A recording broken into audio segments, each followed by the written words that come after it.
बिस्मिल्लाहिर्रहमानिर्रहीम। साउंड का chapter number 11 और जो से लास्ट वीडियो में हमने 4 पॉइंट्स लिखे थे, उन 4 पॉइंट्स में हमारा फोर्थ वाला पॉइंट जो था वो डिस्कस होने से रह गया था। तो 4 पॉइंट जो था वो हमारा था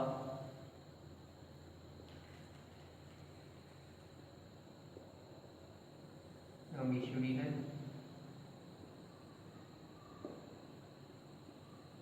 nature of sound. Longitudinal nature of sound यानी साउंड जो सी है इसका नेचर जो सा है ये लॉन्गिट्यूडिनल है। हमने टाइप्स ऑफ वेव में पढ़ा था कि मैकेनिकल वेव जो से ये 2 टाइप्स की होती हैं, ट्रांसवर्स वेव्स और लॉन्गिट्यूडिनल वेव। तो ट्रांसवर्स वेव जो सी है वो in the form of crust and trough travel करती है, और लॉन्गिट्यूडिनल वेव जो सी है वो in the form of compressions and rarefactions क्या करती हैं, ट्रेवल करती रहती हैं।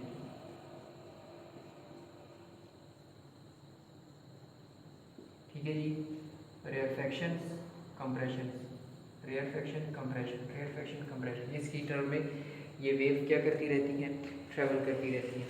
तो अब इसको समझने के लिए कि आया वाकई इसका नेचर लॉन्गिट्यूडिनल है, तो हम क्या करते हैं, हम एक ट्यूनिंग फोर्क लेते हैं, एक ट्यूनिंग फोर्क लेते हैं और उस ट्यूनिंग फोर्क के ज़रिए हम ये प्रूव करेंगे कि साउंड का जो सा नेचर है ये लॉन्गिट्यूडिनल है, यानी साउंड वेव्स लॉन्गिट्यूडिनल वेव्स के फॉर्म में ट्रैवल करती है। जी, ये हमारा ट्यूनिंग फोर्क बन गया। क्या होता है कि अब ये स्टैटिक कंडीशन में है, हमारे हाथ में है, हमने इसको किसी चीज़ पर हिट नहीं किया हुआ, तो इसके आसपास क्या होती है, एयर होती है। ठीक है जी। ये एयर ना तो स्ट्रेच होती है ना कंप्रेस होती है, बल्कि अपनी नॉर्मल कंडीशन में होती है। यानी ये लाइंस मेरे पास क्या शो कर रही हैं, एयर को शो कर रही हैं, एयर मॉलिक्यूल्स को शो कर रही हैं। अच्छा जी, दूसरे ट्यूनिंग फोर्क की तरफ आए। दूसरा ट्यूनिंग फोर्क हमने ऐसा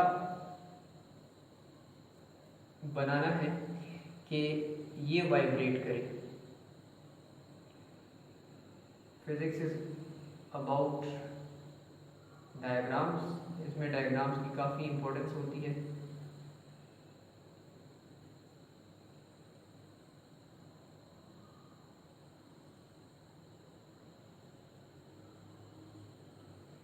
जी, तो अब क्या होता है, ये जो सी एयर है ये कब स्ट्रेच और कंप्रेस होगी, जब हम इसको किसी रिजिड सरफेस पे या रबर पैड पे हिट करेंगे। जब हम हिट करते हैं तो ये वाइब्रेट करना शुरू कर देते हैं।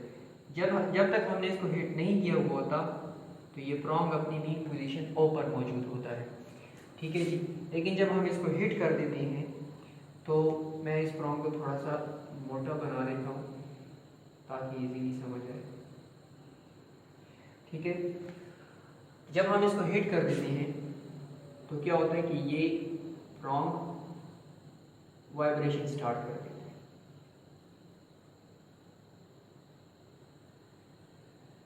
अबाउट द मीन पोजीशन, यानी आप समझ लें कि ये वही सिंपल हार्मोनिक मोशन ही है।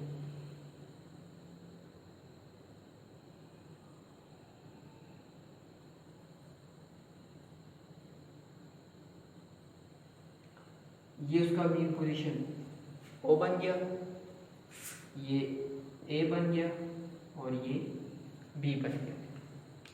अब इसके आसपास जो सी एयर होती है, जब ये ए से ओ की तरफ जाता है और फिर ओ से बी की तरफ जाता है ये प्रोंग, तो ये अपने करीब वाली एयर को क्या कर देता है, कंप्रेस कर देता है। यानी वो जो मॉलिक्यूल्स होते हैं उनको कंप्रेस कर देता है। तो जब ये कंप्रेस कर देता है तो फिर उसके बाद ये पॉइंट बी को छोड़कर दोबारा से ओ की तरफ चला जाता है। जब ओ की तरफ आता है तो फिर ओ को लीव करके ए की तरफ आ जाता है। तो जब ए की तरफ आता है तो फिर ये कंप्रेशन जो होता है ये आगे चला जाता है। कंप्रेशन कहाँ चला जाता है? आगे चला जाता है, यानी बी की तरफ आते हुए तो इसने एयर को कंप्रेस कर दिया, ठीक है। अब जब एयर को कंप्रेस कर दिया और वापस मीन पोजीशन पर आ गया तो ये कंप्रेशन तो आगे की तरफ मूव कर गया, ठीक है। अब ओ से ए की तरफ आता है तो यूं ही ओ से ए की तरफ आता है तो ये एयर को खींच लेता है, यानी मॉलिक्यूल्स को अपनी तरफ खींच लेता है, अट्रैक्ट कर लेता है। तो फिर ये कंप्रेशन यहाँ पर नहीं रहती, ये कंप्रेशन आगे चली जाती है, यहाँ पर बन जाती है, आगे की तरफ मूव कर जाती है। और इसके पास जो सी प्रॉन के पास जो सी एयर होती है वो क्या हो जाती है? वो स्ट्रेच हो जाती है, ठीक है जी।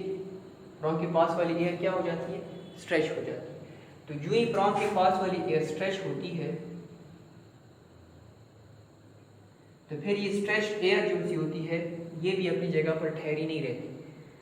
अब ए से ओ की तरफ क्या होता है? मूवमेंट होती है, और फिर ओ से बी की तरफ होगी।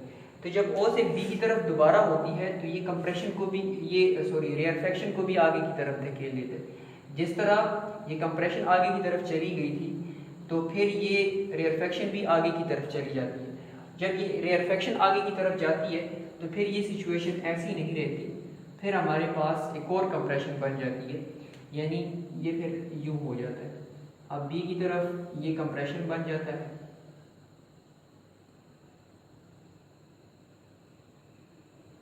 ये कंप्रेशन बन गया। इसके बाद फिर रेयरफेक्शन,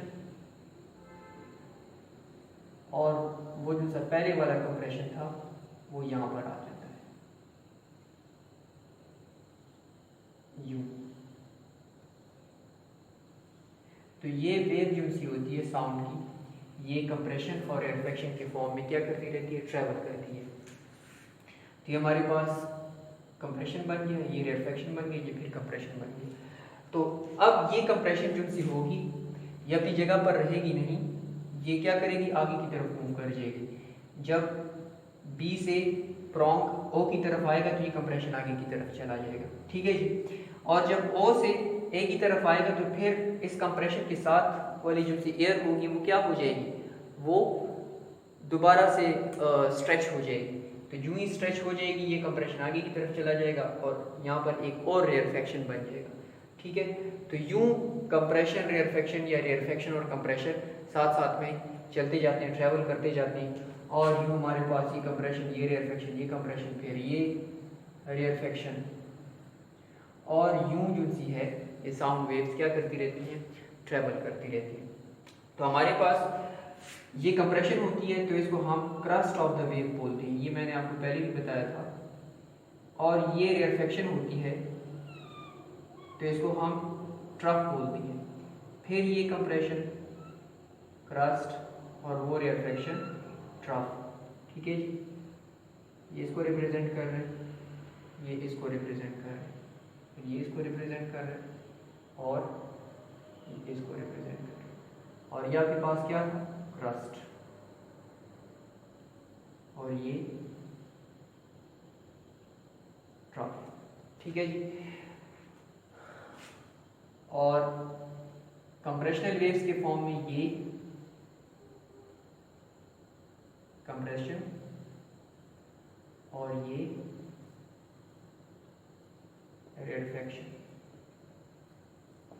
तो साउंड इस तरह कंप्रेशन और रेयरफेक्शन के फॉर्म में क्या करती जाती है?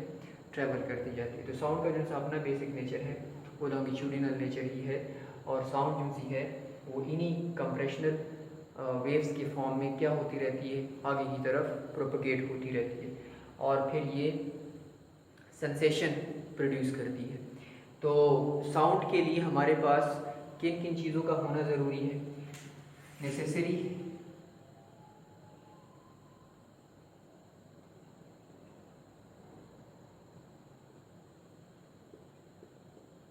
conditions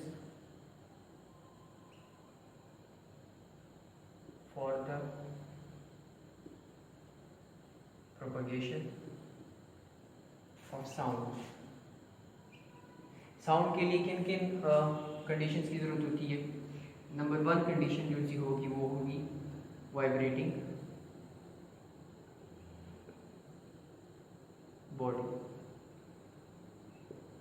ये वाइब्रेटिंग बॉडी आपके पास होगी नहीं तो साउंड प्रोड्यूस ही नहीं होगी। नंबर 2 मीडियम, यानी हमने इससे पहले वो जार वाले उसमें एक्सपेरिमेंट में देखा कि मीडियम का होना साउंड के लिए ज़रूरी है। मीडियम नहीं होगा तो साउंड ट्रेवल नहीं करेगा। और नंबर 3